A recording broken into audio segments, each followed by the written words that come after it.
Semaine dernière, pour la première série de ce vidéo, on a rencontré les jeunes dans notre communauté, dans la Basse-Ville, qui ont fait un plan d'action. Le plan d'action a une initiative centrale et claire au niveau des espaces, des besoins en espace pour que nos jeunes se connectent, fassent du sport, évidemment, puissent s'épanouir, rayonner au sein de notre communauté. Pour cette vidéo, on a rencontré l'école d'architecture de l'Université Carleton, qui, elle, a travaillé avec moi de façon rapprochée. On a repensé, réimaginé 3 centres dans notre communauté, le Bain-Champagne, le Centre Richelieu et le Centre communautaire de la Côte-de-Sable derrière moi.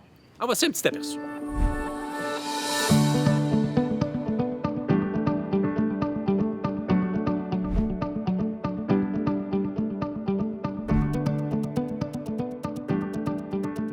Je m'appelle Janine Debané et j'enseigne ici à l'École d'architecture Azrieli de l'Université Carleton.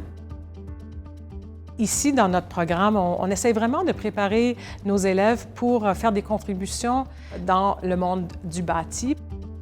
Les programmes ont une dimension sociale, humaine, qui est assez importante pour, en fait, rappeler à l'étudiant en architecture qu'on ne construit jamais pour soi-même.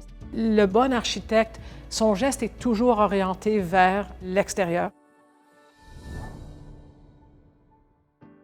Mathieu Fleury, conseiller de Rideau-Vanier, propose une collaboration qui nous invite à réfléchir à des centres communautaires dans Rideau-Vanier.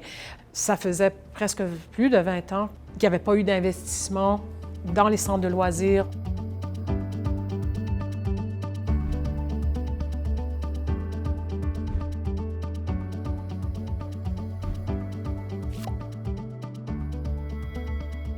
Les centres communautaires de loisirs ne disposent pas de gymnase ou de piscine de taille réglementaire, ne peuvent pas accueillir des tournois et donc n'arrivent pas à attirer, à être attractifs pour la jeunesse adolescente, jeune adulte.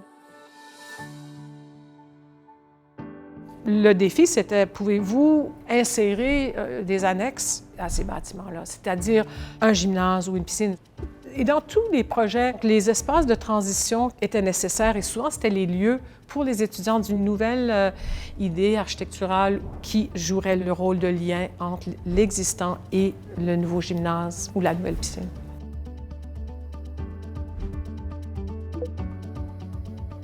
Plusieurs étudiants sont retournés plusieurs fois visiter les sites pour avoir des entretiens informels avec les usagers pour essayer de découvrir le secret de ces bâtiments-là, pour essayer de vraiment comprendre qu'est-ce qui s'y passe, qui les emploie, comment est-ce que les gens se retrouvent dans ces lieux.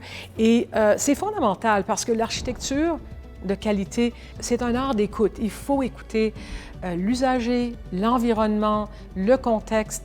Donc, ce projet a été une expérience précieuse pour nos élèves, nos étudiants et étudiantes en ont tiré grand profit dans leur formation. Ils ont eu la chance de pratiquer un exercice réel et donc de développer cette écoute qui est tellement importante dans leur formation. Juste comme les jeunes de notre communauté ont mis un plan de l'avant, des idées fraîches, les étudiants de l'université ont contribué à cet apport incroyable. On a de l'infrastructure qui est vieillissante, on doit le repenser, on doit le réinvestir.